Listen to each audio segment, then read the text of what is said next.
What's going on, everybody? I hope you're all having a fantastic day. So in today's video, I was going to count down the top 10 evade counters in Marvel Contest of Champions.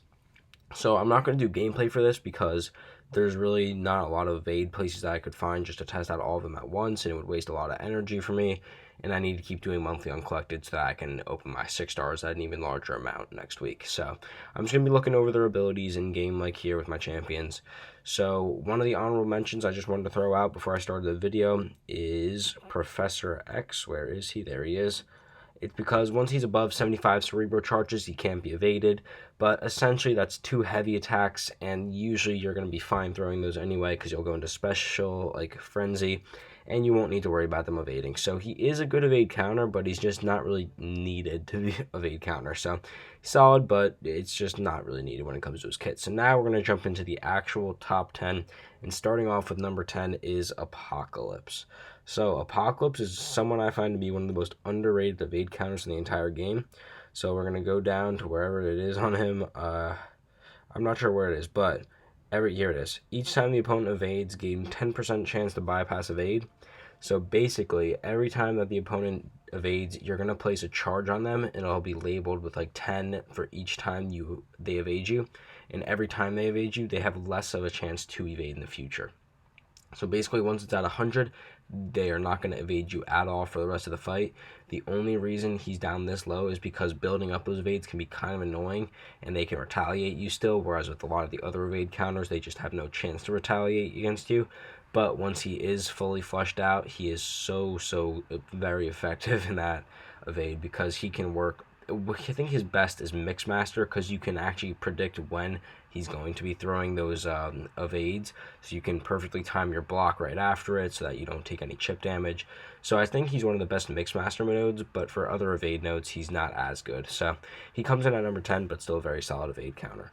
So now at number 9 is a champion that I don't have a very high level of, and it is Red Guardian. So Red Guardian is very simple. He has a slow off of his special 1 here. You can see non-stacking slow debuff for 12 seconds that reduces evade and unstoppable by 100%. So it's fairly simple. It just doesn't work against skill champions because that's class disadvantage. But essentially you throw a special 1 and then the opponent can't evade you for 12 seconds. And it's very easy to refresh special 1s with Red Guardian, so you just keep throwing them for the rest of the fight, and you're basically set. So anything this works for Mistmaster, works for any Spider-Verse opponents. As long as you have that slow up, you're going to be doing great with the evades. The only thing is that he's not the best evade counter is because he doesn't really have the damage to go alongside that if you're just throwing your special 1s. So that's the only reason he comes down this low. If he had the damage that he gets off his special 2 and stuff, along with that slow at the same time, then he'd probably be higher, but just because he lacks in damage when he's shutting down evade is the reason he comes at this spot. So that's a number 9, Red Guardian. Now moving on to number 8 is going to be Venom. So Venom is very difficult to put on this list because he really only worked for Spider-Verse evade characters. Sometimes he gets a True Strike, which is why he comes up higher than Red Guardian, but essentially he shuts down any Spider-Verse character. So if there is a Spider-Verse character, be it original, OG, Spider-Gwen, Miles Morales, Stark Enhanced Stealth Suit, anything that is a Spider-Man, he can completely counter their evade. So that is something super effective. That's why he's one of the best variant options, because there's a lot of annoying Spider-Men in the variants. But additionally, you can gain that True Strike debuff, which could, or not debuff, that True Strike passive buff. So basically you can just counter any evade as long as you have that, and it's very useful. So you can work that against Mixmaster nodes and stuff like that. So once you unlock that, he becomes very good. Just because you're not always going to have that True Strike available to you, he can't quite come in higher, but his ability to counter all the Spider-Verse champions, I believe, solidifies him high enough as number 8. So moving on to number 7 now, another mutant. That is Emma Frost. So Emma Frost is very good evade counter. Once you enter her telepath form, you can counter evade. And unlike Red Guardian, whereas if with him you're doing your slows and you're losing your damage, Emma Frost actually does most of her damage in her telepath form, which is where she counters her evade, which is so good. So basically, you just attack into the opponent, they can't evade. It's like having a true strike on you when you're in this form. So you can build up your prowess just as easily through your specials, they can't be evaded, and just super easy to evade counter. Even when you're in that diamond form, it basically is super good because you're not going to be taking any damage essentially. So if you're just parrying up to your telepath form, you're not going to take any damage. If they're evading, you're just going to parry. And with diamond form, you're not going to be taking much damage because you have resistance in that phase. So I just love Emma Frost as an evade counter because her damage comes with it, and it's just really solid. So she comes in at number 7 on this list. Now, number 6, we're going to start getting into the skill characters, and these are the kings of evade. And number 6, I have Mole Man.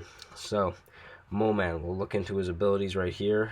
Where is it? We're going to look for true accuracy, but just getting started, he essentially, when he doesn't have all of his monster mass gained up, he is a really, really solid evade counter. So he has a true accuracy buff, which means that he will not be evaded in that first phase. It's very, very amazing, so that you are just absolutely fine as long as you don't enter frenzy. That's the one thing. If you enter frenzy, then you do lose this, and that is where your damage is.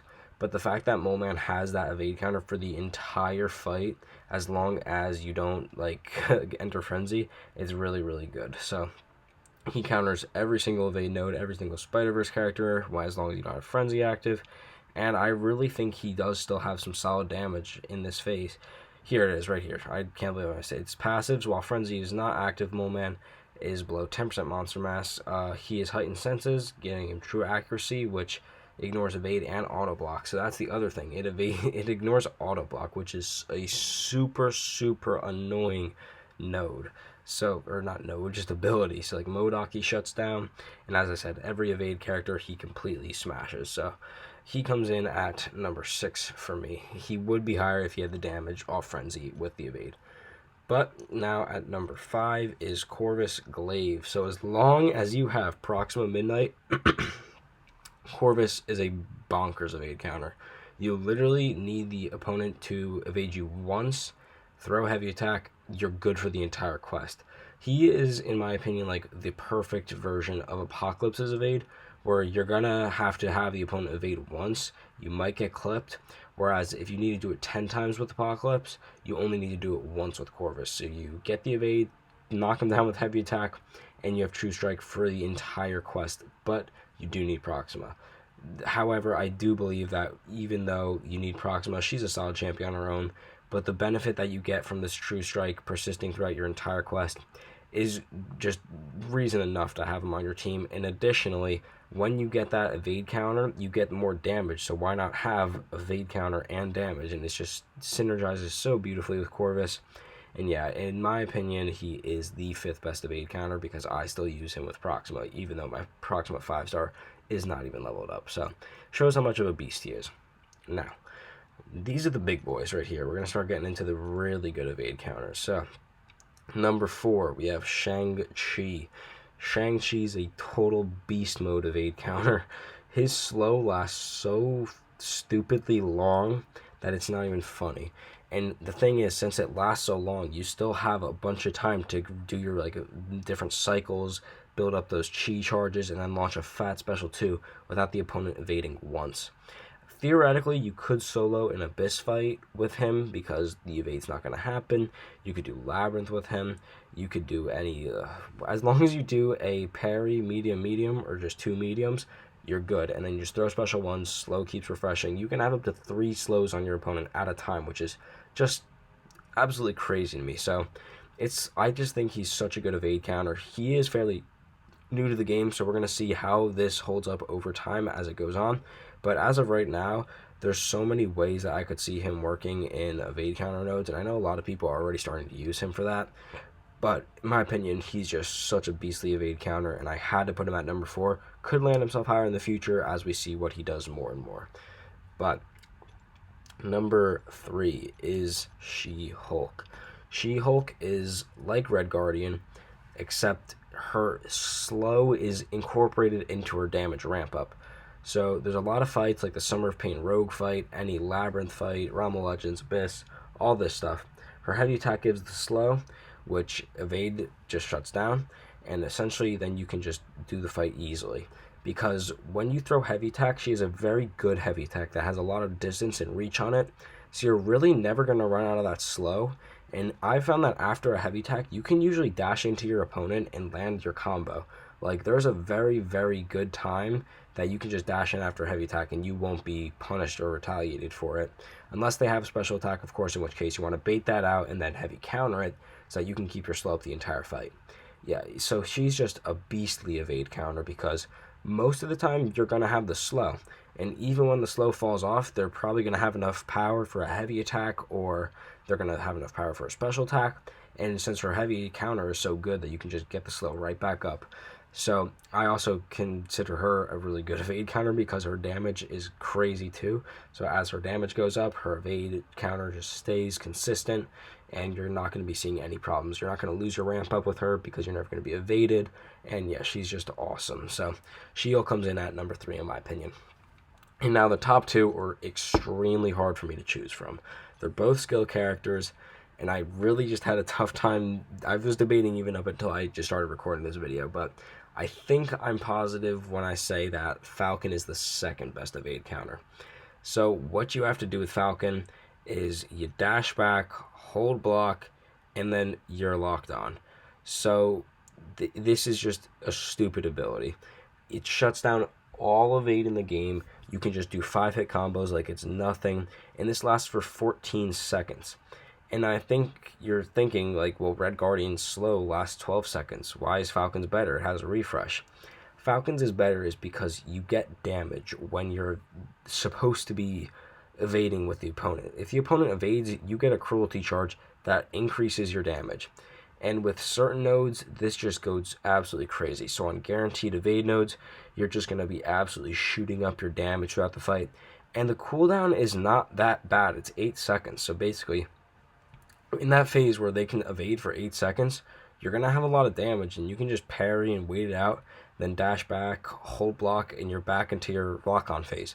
So you can just keep doing this throughout the fight, and it is so potent because not only does it counter the evade, but it gives you the more damage, so that you won't even really have to worry if it falls off because the opponent will be dead because you're doing so much damage. So the only reason he's not coming in at number 1 is because there is that cooldown, and our number 1 champion does not need that cooldown. So Falcon number 2, awesome evade counter, but number 1 in my opinion, just it has to be Nick Fury. Nick Fury is so stupid. So when you enter his second phase, you can throw one special one. That's all you need, one special one, and then you're good, because it gives you 8 charges, and as you can see here, at 5+ charges, Nick's attacks cannot be missed or evaded. So this is just beyond stupid. So you can counter not only all evade champions as long as you have these charges, you can counter Invisible Woman, Ebony Maw, just absolutely everyone. And this is so stupid because there have been so many times where I go into a quest and I'm like, gosh darn, I don't have an evade counter. And then I just remember that I have Nick Fury, who isn't like immediately what comes to mind as your evade counter. Falcon is the first option that comes to your mind because he is known as that just guy that shuts down evade. But Nick Fury, in my opinion, does it better, because everyone looks at Nick Fury as the bleed damage king, not the evade counter machine. But I look at him as both. So that is just such an insane ability at only 5 charges too. It's not like you even need to throw the 2 special ones, which gives you the unblockability. It's just one, and you're absolutely set for the fight. And this basically means that for every single fight in the quest, throw one special one, and you're good. You're just doing all your evade counters as you would be normally. So that's going to do it for our list. I do hope you enjoyed. Now, another honorable mention I just wanted to throw out was another skill champion, and that is Killmonger. After they throw their special attack, you can just dash in, get a true strike, and he counters evade. So, very good champion, and very underrated in my opinion, but just not one of the best evade counters in the entire game. So yeah, as I said, that's going to do it for the video today. I do hope you guys enjoyed, and I will see you all in the next one.